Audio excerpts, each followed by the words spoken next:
cuộc sống ít thời bi na đâu an khá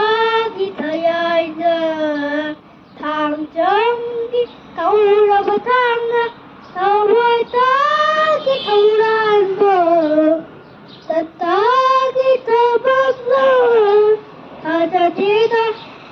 tôi sẽ để vì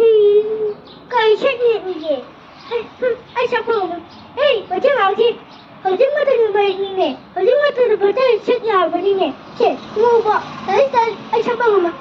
mà xe hàng gì không ít năng là xe rồi được câu chuyện này mình đã xe về được câu chuyện rồi xe phải ra gì à vậy nói đây nó không được vào đi nói xe rồi đi nè anh đi chơi được cái gì chơi đi vào